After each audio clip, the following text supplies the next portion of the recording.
तो अब हम करेंगे मेंटल मैथ क्लास 8 का नेक्स्ट पार्ट। मैं हूं हरी सर और आप देख रहे हैं मेरा यूट्यूब चैनल चलो कदम बढ़ाए, स्पेशल इंग्लिश मीडियम के बच्चों के लिए। कुछ कंप्लेंट आती हैं, कुछ कमेंट्स आते हैं, कुछ व्हाट्सएप पे आती हैं कि सर हिंदी मीडियम के लिए बनाए। तो मैं उनको बता देना चाहता हूं कि हिंदी मीडियम के बच्चों के लिए अलग से चैनल है यूट्यूब पर, आप उसको जाकर सर्च कर सकते हैं, जिसका नाम है मैथ्स विद हरी सर। जी हाँ, मैथ्स विद हरी सर के नाम से आप सर्च करेंगे तो हिंदी मीडियम के बच्चों के लिए आ जाएगा। ठीक है, आइए करना शुरू करते हैं। तो क्वेश्चन नंबर 11 हम करने वाले हैं। यहाँ पर देखिए, इसको भी जल्दी जल्दी कर दे। इवेलुएट करना है बच्चों यहाँ पर, तो इवेलुएट करना है। देखो 3/5 क्यूब और -2/5 क्यूब। ठीक है, आइए कर लेते हैं। तो 3 क्यूब क्या होता है बच्चों 27 और 5 क्यूब क्या होता है 125।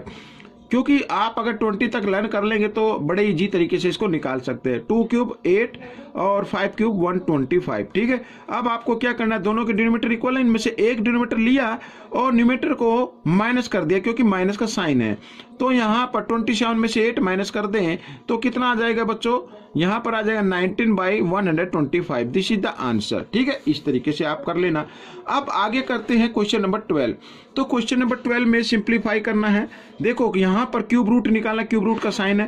तो 343 का क्यूब रूट होता है 7 और 64 का होता है क्या 4, और दोनों को मल्टीप्लाई किया तो 28। दिस ये भी इसका आंसर निकल गया, कंप्लीट हो गया ये क्वेश्चन। ऐसे आप निकाल सकते हैं। क्वेश्चन नंबर 13, तो क्यूब रूट निकालना है। देखो -50 × 40 × 4। तो हम क्या करेंगे, इसको एक बार लिख लेंगे और मल्टीप्लाई कर लेते हैं बच्चों। यहाँ पर देखो 4 4 जा 16, 16 5 जा 80, तो -80 इंटू यहाँ पर रह गए 0, तो बच्चों और एक 0 ये रही, 2 0 रह गई। तो हम इसको या तो इधर ही 2 0 लगा दे या इंटू 100 भी कर सकते हैं। ठीक है, आइए देखो यहाँ पर, अब यहाँ पर 8 है, हम इसको ये हो गया 8000 हो गया, 1 10 100,000। तो हम इसको लिख सकते हैं -8 × 1000 लिख सकते हैं ना ऐसे। तो देखो 8 का क्यूब क्या होता है बच्चों, क्यूब रूट क्या होता है 8 का 2 होता है, तो -2 और इंटू 1000 का क्या होगा 10 होगा, तो 10 2 जा 20, -20 आ जाएगा। This is the answer. अगर आप नहीं निकाल सकते हैं तो आप क्या करें, इस तरीके से फैक्टर निकाल लीजिए। ठीक है, और 3 का ग्रुप बना लें क्योंकि क्यूब रूट में 3 का ग्रुप बनता है। अब देखिए यहाँ पर क्वेश्चन नंबर 14 इंपॉर्टेंट क्वेश्चन है बच्चों। अगर इस तरीके से कोई भी क्वेश्चन आता है, मैं थोड़ा एक्सप्लेन करना चाहूंगा, तो आप वरी ना करें। आप अगर पूछे कोई भाई ये आंसर कितना होगा, देखो एक चीज का याद रखना है, अगर 3 लिखा तो 3 3 टाइम्स आएगा, 4 लिखा होगा तो 4 4 टाइम्स आएगा, 5 5 टाइम्स आएगा। इस तरीके से आएगा, आते हैं क्वेश्चन। अब यहाँ पर आंसर क्या होगा, अब यहाँ पर बेस कितना है 3 और इसकी पावर लिख दीजिए आप 32, यानी जो भी पावर है उससे 1 ऐड करके लिख दीजिए। अब कुछ बच्चों के कमेंट्स आए कि सर ये आएगा कैसे, करके दिखाइए। आइए मैं करके दिखाता हूँ। देखो यहाँ पर हमारे पास 3 टाइम्स लिखे हुए नंबर, तो हम क्या करेंगे 3 की पावर 31 को कॉमन ले लेते हैं, ब्रैकेट बना लेते हैं। कॉमन आ गया, यहाँ पर कुछ नहीं बचा तो 1, प्लस यहाँ भी कुछ नहीं बचा तो 1, और यहाँ पर भी 1। ठीक है, फिर अगर हम इस चाहे तो ब्रैकेट से इसको मल्टीप्लाई करें तो फिर वही नंबर आ जाता है। ठीक है, लिख सकते हैं ऐसे।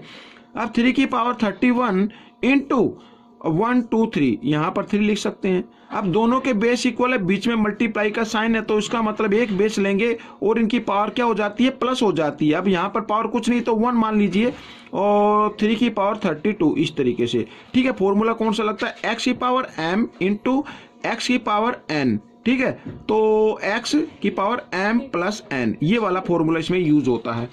अब मैं आपको एक चीज और बताना चाहता हूं, मान लीजिए जैसे 2 है, यहां पर 2 की पावर लिखा है 17 और प्लस 2 की पावर 17। अगर इस तरीके से आ जाए कोई भी क्वेश्चन, ये अलग अपनी तरफ से मैं बता रहा हूं, तो देखो 2 2 टाइम्स होगा, तो इसका आंसर क्या होगा 2 की पावर 18 होगा।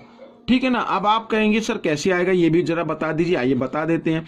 तो इसमें से हम कॉमन ले लेते हैं 2 की पावर 17, ब्रैकेट बनाया, यहाँ पे कुछ नहीं रहा तो 1 + 1 लिख सकते हैं ऐसे। तो आगे 2 की पावर 17 और प्लस, सॉरी यहाँ पर प्लस नहीं मल्टीप्लाई का साइन क्योंकि ब्रैकेट लिया है, तो 1 और 1 2। तो देखो दोनों के बेस इक्वल है, बीच में मल्टीप्लाई का साइन है, फॉर्मूला यूज करेंगे तो यहाँ पर पावर 1 हो जाएगी, तो सोल्व करने पर 2 की पावर 18 आ जाता है।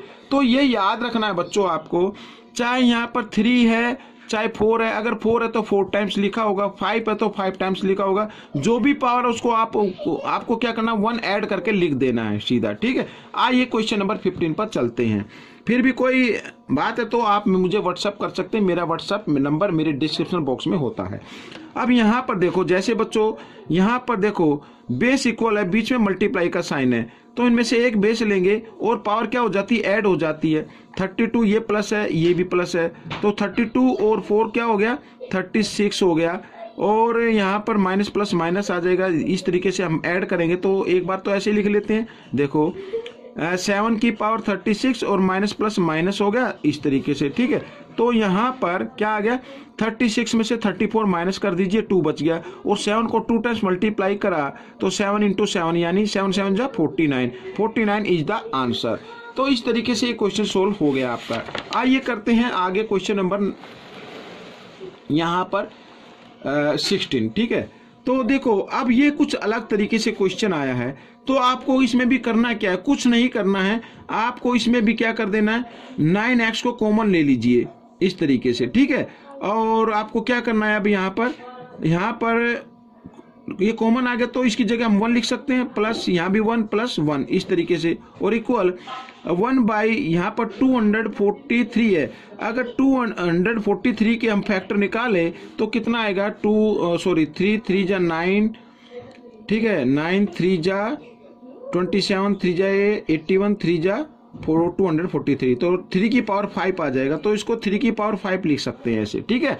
यहाँ पर आप करके भी देख सकते हैं, कोई दिक्कत नहीं है। तो देखो 9 है यहाँ पर, तो इसको मैं लिख सकता हूँ 3 की पावर 2, और ये x है ना, इधर x लिख दीजिए, और यहाँ पर इंटू का साइन 1 2 3 इस तरीके से, तो 3 की पावर यहाँ पे 1 मान लीजिए इक्वल। और अब इस संख्या का रेसिप्रोकल बना दीजिए, रेसिप्रोकल बनाते तो पावर किस में हो जाती है, माइनस में हो जाती है। कर सकते हैं ऐसे, जी हाँ। तो देखो दोनों के पावर इक्वल है, बीच में मल्टीप्लाई का साइन है, इनमें से एक बेस लेंगे, दोनों के बेस इक्वल है, बीच में मल्टीप्लाई का साइन है, एक बेस लिया तो इनकी पावर को क्या कर दिया, ऐड कर दिया बच्चों यहाँ पर इस तरीके से, तो 3 की पावर -5, ठीक है। अब आगे करना क्या, देखो यहाँ पर दोनों के बेस इक्वल हैं, तो इसका मतलब इनकी पावर भी क्या होगी, इक्वल होगी। तो 2x + 1 = -5 लिख सकते हैं इसे, 2x इक्वल -5 + 1 को इधर ले आओ, माइनस क्या हो जाएगा, 1 हो जाएगा। तो -5 और -1 कितना होता है, -6 होता है। x की वैल्यू निकालनी है तो -6, 2 इधर मल्टीप्लाई में इधर आकर डिवाइड में 2 1 जा 2, 2 3 जा 6, तो x की पावर आ गई -3, ठीक है, क्योंकि माइनस का साइन है यहाँ पर। This is the answer. तो इस तरीके से क्वेश्चन सोल्व हो गया। आइए क्वेश्चन नंबर 17 कर लेते हैं। तो क्वेश्चन नंबर 17 में देखो क्यूब रूट निकालना है बच्चों यहाँ पर, ठीक है। क्यूब रूट निकालना है, और मैं ये चाहूंगा कि इसको ना हम, ये 21 है तो हम इसको फैक्टर की फॉर्म में लिख लेते हैं, ठीक है। आपको पता क्यूब रूट निकालने के लिए 3 का ग्रुप बनाते हैं, तो 2 × 2 यहाँ पर 21 है तो इसको 21 को लिख सकते हैं, 7 × 3 लिख सकते हैं, फिर ये 2 7 है, 7 × 7, और 6 को भी फैक्टर कर लीजिए, 3 × 2 और यहाँ पर 3, ठीक है। अब देखो 2 का ग्रुप बन गया क्या, जी हाँ बन गया। इनमें से एक 2 बाहर निकाल लीजिए। 7 का बन रहा है, जी हाँ 7 का भी बन रहा है, निकाल लीजिए। 3 का भी बन गया, तो ये 3 निकाले। अब क्यूब रूट निकल गया इस नंबर का, तो यहाँ पर 7 3 जा या 3 7 जा 21, 21 2 जा 42, 42 इज द आंसर, ठीक है। इस तरीके से करना है। आइए क्वेश्चन नंबर 18 कर लेते हैं। Volume of a cube is, ये वॉल्यूम है बच्चों यहाँ पर, then find the area of its face, face का एरिया फाइंड आउट करना है। अब क्यूब है बच्चों यहाँ पर इस तरीके से, ये मैं क्यूब आपको बताना चाहूंगा, ये ऐसे क्यूब है, ठीक है। यहाँ पर पूरे की वॉल्यूम गिवन है और हमें जो एरिया निकालना है 1 फेस का निकालना है। अब आप सभी जानते हैं क्यूब की सभी साइड क्या होती है, इक्वल होती हैं, मीन्स यहाँ पर ये स्क्वायर का एरिया, ठीक है। अब देखो बच्चों यहाँ पर ये वॉल्यूम है, वॉल्यूम गिवन है ना, क्यूब की वॉल्यूम गिवन है, तो हम लिख लेते हैं, एक बार लिख लेता हूं मैं, volume of cube 729 centimetre cube. अब मान लीजिए हमें सबसे पहले क्या निकालना है, हमें सबसे पहले इसकी साइड निकालनी है। साइड गिवन है नहीं तो साइड इसको x मान लेते हैं, कोई सी को भी। अगर हम वॉल्यूम निकाले तो x क्यूब होता है, यही तो होता ना वॉल्यूम, और यहाँ पर 729। ठीक है, अब यहाँ पर एक क्यूब है, इक्वल के साइन से इधर लेके आऊं तो इधर आकर ये क्यूब रूट में चेंज कर देते हैं हम इसको, और 729 का क्यूब रूट क्या होता है, 9 होता है बच्चों। तो x क्या आ गया, 9, यानी साइड कितनी आ गई, 9 आ गई। यहाँ पर साइड आ गई 9 सेंटीमीटर। हमें निकालना है find the area of its face, one face का एरिया निकालना। वन फेस किस टाइप का होता है, स्क्वायर टाइप का होता है। तो यहाँ पर मैं लिख लेता हूं एरिया ऑफ वन फेस, तो साइड इंटू साइड इस तरीके से 9 9 जा 81 centimetre square, this is the answer. ठीक है, आइए क्वेश्चन नंबर 19 कर लेते हैं बच्चों। तो क्वेश्चन नंबर 19 में देखो यहाँ पर सबसे पहले यहाँ पर भी 2 डिजिट के बाद डेसिमल, इसमें भी 2 डिजिट के बाद डेसिमल है, इनको हटा दीजिए, इनकी कोई वैल्यू नहीं है। ठीक है, अब सेम डिजिट के बाद हो तो उनको आप हटा सकते हैं। तो हमारे पास नंबर क्या बचा, देखो यहाँ पर 1/728 ये बचा। अब आप जानते हैं 1 का क्यूब रूट 1 ही होता है और 728 का क्या होता है, 12 होता है। तो दिस इज द आंसर। आइए नेक्स्ट क्वेश्चन कर लेते हैं, इस पार्ट का लास्ट क्वेश्चन है ये, और इवेलुएट करना है बच्चों। अब इवेलुएट करना है बच्चों, देखो यहाँ पर 50 की पावर 0 है। आप याद कीजिए, रिकॉल कीजिए, यदि किसी बेस की पावर 0 हो तो उसका आंसर कितना होता है, 1 होता है। तो इसकी जगह हम 1 लिख सकते हैं, प्लस यहाँ पर 4 से 4 ये डिवाइड कर दीजिए, हो गया डिवाइड। तो यहाँ पर बच गया 10, कर सकते हैं इस तरीके से, ये हो गया। और यहाँ पर पावर कितनी आ गई, 3 आ गई। तो 10 + 1 11 की पावर 3। अब 11 को 3 टाइम्स मल्टीप्लाई करेंगे तो 1331 इज द आंसर आएगा। यानी 11 का क्यूब क्या होता है, 1331। जैसा कि मैंने आपको पहले कहा है, आप इसको तभी कर पाएंगे जब आपको 20 तक, मिनिमम 20 तक तो आपको लर्न होने चाहिए, या मैक्सिमम मान लीजिए 20 तक क्यूब और क्यूब रूट आपको फाइंड लर्न होने चाहिए। ठीक है बच्चों, तो ये क्वेश्चन कैसा लगा मुझे जरूर बताएं। मिलेंगे नेक्स्ट पार्ट में। Till then keep practising and thanks for watching this video.